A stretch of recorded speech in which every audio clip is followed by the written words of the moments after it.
সোমবার মধ্যরাত মুহুর্মুহু গুলির শব্দ, আতঙ্ক ছড়িয়ে পড়ে বাকুলিয়া অ্যাক্সেস রোড এলাকায়। যুবদলের প্রতিষ্ঠা বার্ষিকী উপলক্ষে বাকুলিয়া অ্যাক্সেস রোড এলাকায় টানানো হয় ব্যানার। তা খুলে ফেলা নিয়ে সংঘর্ষে জড়ায় দুপক্ষ, ঘটে গোলাগুলি, নিহত হন ছাত্রদল কর্মী সাজ্জাদ। স্বজনদের দাবি, রাতে সাজ্জাদকে ফোন দিয়ে বাইরে যেতে বলে কে বা কারা, পরে বুকে গুলিবিদ্ধ হয়ে প্রাণ হারায়। সংঘর্ষে আহতদের ভর্তি করা হয় চট্টগ্রাম মেডিকেলে। প্রাথমিক চিকিৎসা নিয়ে হাসপাতাল ছেড়েছেন বেশিরভাগ। উনি মেয়র সাহেবের ব্যানার নিয়ে ওনার এরাদের ছবি দিয়ে মেয়র সাহেবের ব্যানার টাঙ্গাইছে এবং পোস্টারিং করছে। ওই ব্যানারগুলো এরা বলতেছে যে তুই ছাত্রলীগ করস, তুই তোর যুবলীগ করস, তুই তাঁতিলীগ করস, তুই এখানে মেয়র সাহেবের ব্যানার কেন তুই ব্যবহার করতেছিস।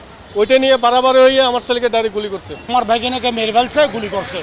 তখন আমি দূর তুরাকে আমি বললাম কোথায়, চিটাং মেডিকেল আছে।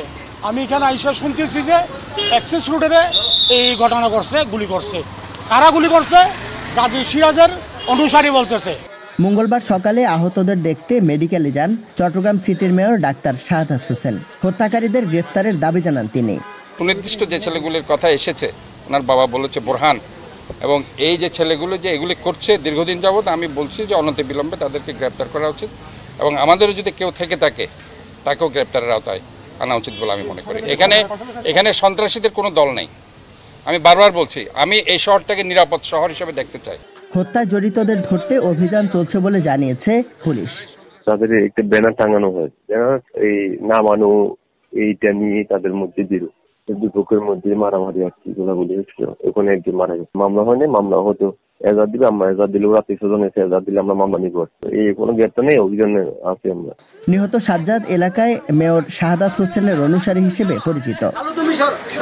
ইমদাদুল হক, স্টার নিউজ, চট্টগ্রাম।